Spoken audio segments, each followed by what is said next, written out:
अजीज़ान गिरामी, आपके शहर से मेरी वाबस्तगी बहुत पुरानी है।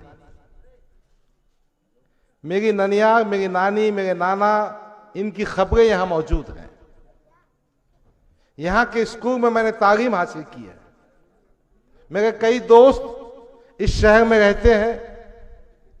देखिए, जब मैं गेस्ट हाउस पर बैठा था, वो बाबर देशमुख आए, जाहिद आए, दूसरे काफी साथी आए।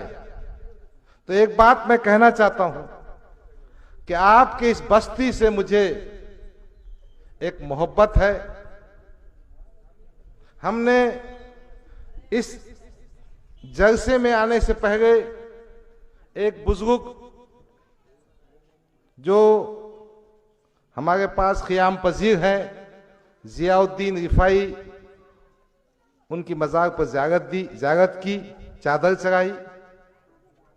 कहने का मकसद ये है कि ये ज़मीन, ये जवान, ये बुजुर्ग, ये सब नौजवान मेरे बहुत नज़दीक के हैं और ये निस्बत से मैं आपसे बात करना चाहता हूं।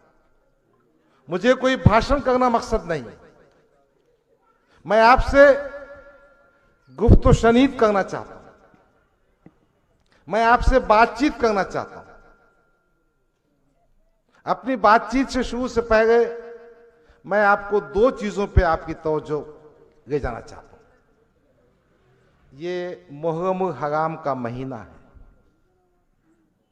मुहर्रम हराम में बहुत सारे वाक़यात इस्लामी तारीख में हुए हैं, मगर सबसे अहम वाक़या जो दुनिया की तारीख का आज़म तरीन वाक़या है, वो है इमाम हुसैन की शहादत। आक़ाए नामदार रसूलुल्लाह सल्लल्लाहु अलैहि वसल्लम के रख्त जिगर, जिनके बारे में कहा गया था अगर इमाम हुसैन और हसन को देखेंगे तो आपको हुजूर की शबात नजर आएगी। वो इमाम हुसैन जो मेरे नबी के कांधे पर बैठा करते थे। 10 मुहर्रम को जामे शहादत नोश करते। क्या वजह थी कि जन्नत के नौजवानों के सरदार को अपनी गर्दन कटाना पड़ा? बात थी यजीद की खिलाफत पर बैत नहीं देना। यजीद की खिलाफत पर बैठ करना इमाम हुसैन ने नामंजूर किया, गर्दन कटवा दी। खिलाफत बादशाहत में तब्दील हो गई थी। और बादशाहत कैसी बन गई थी? एक जालिम, एक जाबिर, एक घुमंडी। उस बादशाहत को इमाम हुसैन ने कबूल नहीं किया, क्यों? तो बादशाहत जब आती है तो इंसाफ के पैमाने बदल जाते हैं। बादशाहत जब आती है तो गरीबों को इंसाफ नहीं दिया जाता और बड़ों को इंसाफ बेचा जाता है। बादशाहत आती है तो जनता की राय मशवरे को अहमियत नहीं होती। जब बादशाहत आती है तो अवाम की आवाज को दबा दिया जाता है। तो मेरे इमाम हुसैन रज़ियल्लाहु ताला अन्हा ने अपनी जान की कुर्बानी दी। यजीदियत के खिलाफ, बादशाहत के खिलाफ, घुमंडी और जालिम बादशाह के खिलाफ अपनी जान की कुर्बानी दी। मैं आपसे ये कहने आया हूं, हुसैनियत का मकसद, इमाम हुसैन की शहादत का मकसद, ये किरदार कहीं ना कहीं रसूल के गुलामों के पास, उनके गुलामों से गुलामों के पास होना चाहिए। मुहर्रम का महीना है। इस महीने में मैं आपको ये दावत दे रहा हूं, उठो, जालिम, घुमंडी, नाइंसाफी करने वाली हुकूमत के खिलाफ उठ खड़ा होना होगा। पहली बात तो हुस्नियत का किरदार, हुसैनियत का किरदार, यजीदियत के खिलाफ जंग, यह पैगाम देने में आपके पास आया। वो फिरौन हो कि नमरूद हो, या इख्तिदार में बैठी हुई वो जात हो या पार्टी हो, जो जुल्म को अपना मरकज बनाएगी, हमको उसको उखाड़ कर फेंकना है। दूसरी बात, आज हिंदुस्तान के नेशनल टीवी पर मणिपुर के वाकयात बयान किए जा रहे हैं। एक कुकी समुदाय है, एक जमात है कुकी समाज की, वो क्रिश्चियन है। इस कुकी समाज के लोगों को गोलियों से भुना जा रहा है, उनके घरों को जला दिया जा रहा है, उनकी औरतों पर रहमानियत और बर्बरियत से रेप किया जा रहा है। 50,000 लोग बेघर हो गए हैं। इन ईसाइयों का कोई वारिस नहीं। वहां की हुकूमत उनको इंसाफ नहीं देती। मणिपुर के वाकयात इसलिए है कि वहां बीजेपी सत्ता में है। देश का प्रधानमंत्री, ऑस्ट्रेलिया में एक मंदिर टूटता है तो ऑस्ट्रेलिया के हाई कमिश्नर से बुलाकर बात करता है। मणिपुर में देशों चर्चों को जगा दिया गया। क्या वो इबादतगाहें नहीं है? मणिपुर में ऐसे जो वीडियो आए, कई वाकयात हो, कई 100 खवातीन की अस्मत दगी की गई, हुकूमत खामोश बैठी। साफ समझने की बात है, जिसके पास सियासी ताकत नहीं होगी उनको जगा दिया जाएगा, उनको खत्म कर दिया जाएगा। देखिए, तो मेरा मानना यह है कि अगर आपको इंसाफ चाहिए तो आपको ताकतवर भी होना पड़ेगा। तो ये 2 वाकयात सुनाकर मैं आपसे कहना चाहता हूं कि सियासी ताकत, कुव्वत उस मकसद के लिए जरूरी है जो इमाम हुसैन का मकसद था। अजीजान गिरामी, आज हम आपके शहर में आए हैं। हमारे पास मुसलमानों में यह मिजाज है, जो हमारे बुजुर्ग भी कहते हैं, जो बहुत हद तक सही भी थे, कि हमको शिवसेना बीजेपी को शिकस्त देना है। मैं अमरावती में था, बैरिस्टर असदुद्दीन अवैसी मेरे साथ में थे। अमरावती की जो पार्लियामेंट की मेंबर है, उस खातून का नाम है नवनीत राणा। उस नवनीत राणा ने आजाद उम्मीदवार की हैसियत से चुनाव लड़ा और कहा कि मैं बीजेपी शिवसेना को हराने के लिए इलेक्शन में आई। मस्जिदों से उसकी हिमायत में बयानात दिए गए, उलमाए कराम ने उसके लिए काम किया। कि तो मुसलमान समझता है कि पहला मकसद शिवसेना बीजेपी को हराना है, इसलिए जो उसके खिलाफ बात करेगा हम उसको वोट देंगे। मोहतरमा चुनकर भी आ गई। चुन के आने के बाद मोहतरमा नरेंद्र मोदी की गोद में बैठ गई। अमित शाह की शान में कसीदे पढ़ने लगी, हनुमान चालीसा पढ़ने लगी। तो आपको यह तय करना है कि आप किसको ताकत देंगे। अभी मैंने सुना ज़िम्नी इंतखाब में आपने एक कांग्रेस के उम्मीदवार को वोट दिया। वो मुसलमान के वोटों को बाप की जागीर समझ रहा हो, उसके खुट्टे से बनी हुए समझ रहा। मैंने सुना परसों को मीटिंग किया था अमन कमेटी की, जनता दरबार किया था। वो एमएलए को मैं पूछना चाहता हूं, क्या तेरे को एक भी मुसलमान नहीं दिखा जनता दरबार में बिठाने के वास्ते? यानी हमारी हैसियत ये हो गई कि हमको तुम शिवसेना बीजेपी का डर बताकर हमारे वोट लो और समाज को दूर बिठाओ। सियासत में मुसलमान के वोट चलते, मगर मुसलमान की सत्ता में भागीदारी नहीं चलती। अब देखो नेशनल सतह पे क्या काम हो रहा है। नेशनल सतह पर बीजेपी के खिलाफ, एनडीए के खिलाफ एक अलायंस बन रहा है। नीतीश कुमार है, ममता बनर्जी है, केजरीवाल है, शरद पवार है, राहुल गांधी है। कोई मुसलमान चेहरा हिंदुस्तान का दिखता है क्या? वो दिखते कौन? फारूक अब्दुल्ला, मुफ्ती महबूबा। फारूक अब्दुल्ला, मुफ्ती महबूबा कश्मीर के हद तक सीमित है। और पूरे कश्मीर में कितने एमपी है मालूम? 6 एमपी है।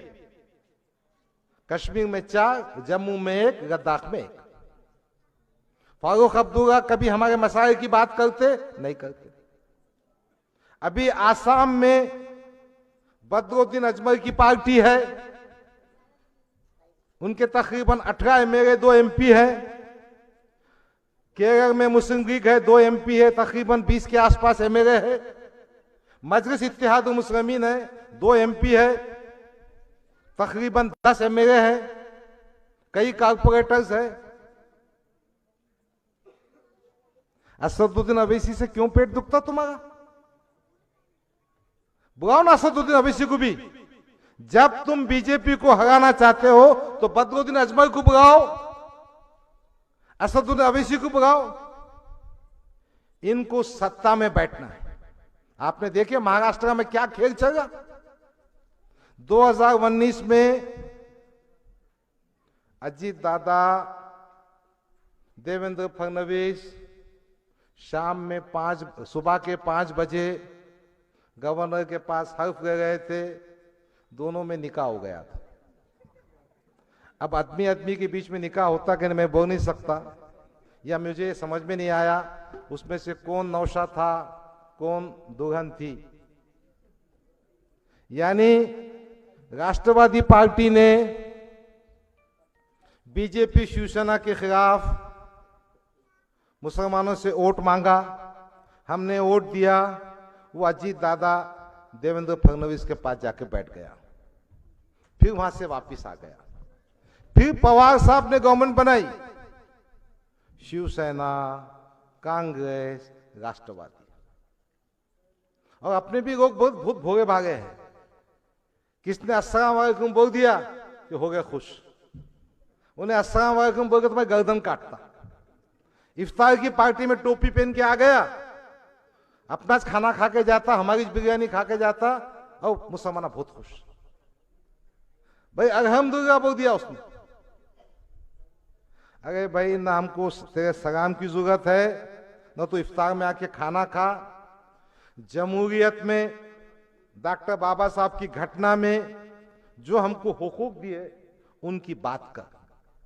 तो मैं आपसे ये कहने के लिए आया हूं, आओ अपनी सियासी पार्टी, अपना कायद, अपना नुमाइंदा जो आपकी बात रख सके। अजीजा ने गिरामी, ये बात भी आपके जहन में आती होगी, क्या हम चुनकर आएंगे? आप हिम्मत कीजिए। हमने औरंगाबाद में पार्लियामेंट की 1 सीट कंटेस्ट की थी, चुनकर आए। हिम्मत से करेंगे, चुनकर आएंगे इंशाअल्लाह। कोशिश करते रहेंगे, ताकत बनाएंगे। और हम ये सियासत सिर्फ मुसलमानों के वास्ते नहीं कर रहे। हम चाहते हैं कि हमारी क़ियादत इस राज्य के, इस शहर के, इस देश के कमजोर लोग जो है उनको इंसाफ मिल सके। देखो नांदेड़ में एक दलित बच्चे का मर्डर किया गया।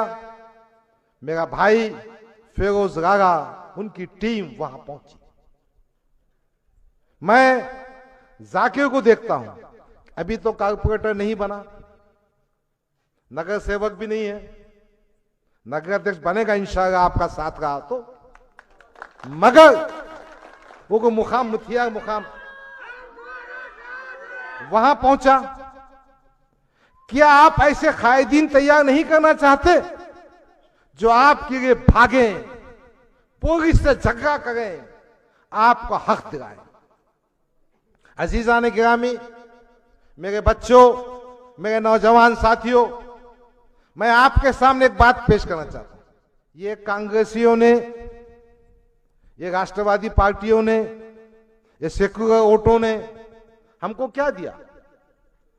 हमारे इलाकों में स्कूल नहीं है, हमारे बच्चों को तालीम का इंतजाम नहीं है, अस्पताल नहीं है, मगर यकीनन पुलिस स्टेशन बहुत है।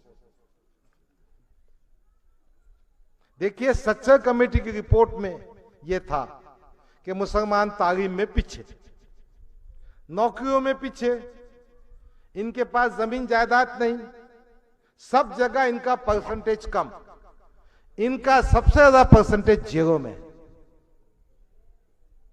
तो मैं एक बात इसमें इजाफा करना चाहता हूं, ये जो लॉ एंड ऑर्डर का मामला है, ये जो पुलिस महकमा है ना, ये स्टेट का सब्जेक्ट है। किसके अंडर में आता है? ये महाराष्ट्र की हुकूमत के अंडर में आता, और यही हुकूमतें अगर चाहें तो इंसाफ दे सकती है। देखो, गुज़िश्ता कुछ महीनों में हिंदू समाज की फिरका परस्त ताकतों ने बड़ी बड़ी रैलियां कर दी, जन आक्रोश, हिंदू आक्रोश, फलाना फलाना चुना कर दिया, ऐसा माहौल खराब कर दिया। सुप्रीम कोर्ट ने बोला कि अगर कोई भड़काऊ भाषण करके समाजों में इख्तिलाफ पैदा करता है तो उस पर कार्रवाई करना चाहिए। यह महाराष्ट्र गवर्नमेंट ने क्या करा? एफआईआर बना के छोड़ दिया, ना उनको अटक किया, ना कस्टडी में लिया, ना जेल में भेजा। यानी हुकूमत में बैठकर जिस तरीके से वो फिरका परस्त ताकतों को कर गए, उसके बरखिलाफ हमारे फिरोज भाई ने कहा कि परगी वैजनाथ में हम गए थे, एक जरीन खान नामी आदमी को पुलिस कस्टडी में ले जाकर मार दिया गया। मैं आज से 1 महीना पहले अमरने गया था। यूसुफ टोपी वाला वहां का नगर सेवक है, 25 साल का, जलगांव डिस्ट्रिक्ट का वाकया है। उसके नौजवान बेटे को बगैर किसी वजह कर पुलिस कस्टडी में ले जाके मार दिया। मैं गया खुरैश नगर चंद दिनों पहले, रुखमान अंसारी को, अफान अंसारी को मॉब लिंचिंग में मार दिए। परगा गया, रुखमान अंसारी को मॉब लिंचिंग में मार गए। शेगांव गया, वहां मार दिए। अकोला में खातून को जगा दिए। तो आप ये सुन लीजिए, इन तमाम मामलात में पुलिस मशीनरी क्यों काम नहीं कर रही? क्यों? तो रियासती हुकूमत उनकी माई बाप है। जब हमारे नौजवान फिरोज गागा जैसा आदमी, जाकिर जैसा आदमी वहां बैठेगा तो उनको सब बातों पर इंसाफ देना होगा। जब तक आपकी सत्ता में भागीदारी नहीं होगी, आपको इंसाफ नहीं मिलता।